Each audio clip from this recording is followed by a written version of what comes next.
En 2019, le G7 devient G1 à l'initiative du président Macron qui décide de se réunir avec lui-même.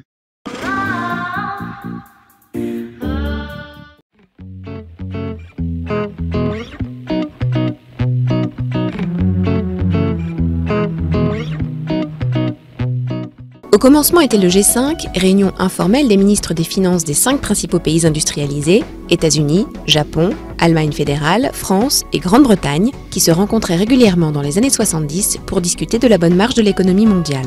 Cette habitude a été transposée en 1975 au niveau des plus hauts dirigeants de ces 5 pays, à l'initiative du président français d'alors, Valéry Giscard d'Estaing, afin de trouver une solution à la crise pétrolière du milieu des années 70. Le premier sommet du G5, organisé en novembre 1975 à Rambouillet, est en fait un G6 puisque l'Italie, qui assure alors la présidence de la Communauté économique européenne, y est invitée.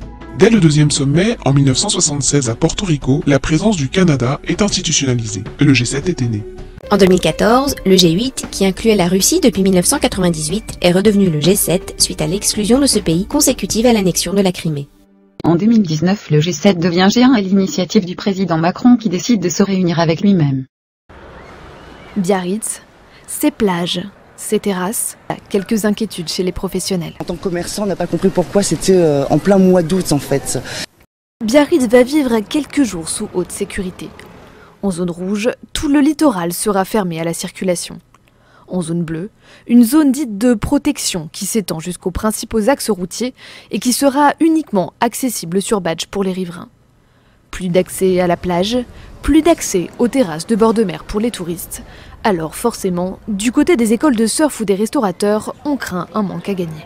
On a l'accès à la plage qui va être fermé, donc clairement on ne va pas pouvoir travailler. Côté mairie, le son de cloche est différent. Accueillir un événement d'une telle portée internationale ne se refuse pas. C'est un événement d'une ampleur planétaire. Voici ce que veulent à tout prix éviter les autorités.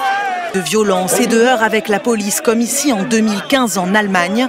Nous avons déployé des moyens majeurs, nécessaires, adaptés. Ainsi, le dispositif de sécurité mobilisera 13 200 policiers et gendarmes.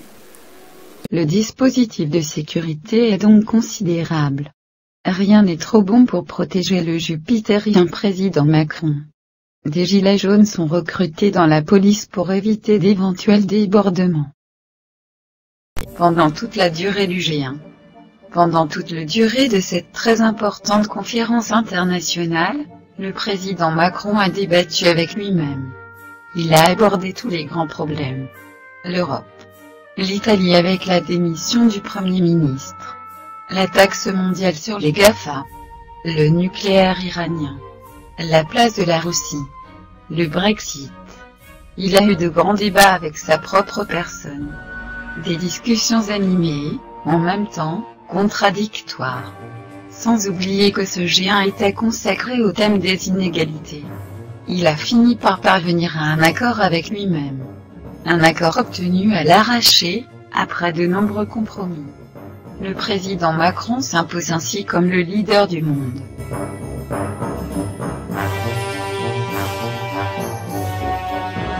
À la fin, lors d'une conférence de presse, il a rendu compte des conclusions du débat. La France, elle est réconciliée avec la mondialisation, l'économie, le succès, l'envie de faire. L'argent fait partie des grandes passions, avec tout ce qu'il y a parfois aussi de non-dit ou autre. Le président Macron était au sommet. Il était le jupitérien, premier de cordée. Le président Macron allait conquérir le monde. Parce que c'est notre projet! Le président Macron était seul face à notre planète. Cette terre qu'il observait. Et qu'il voulait sauver.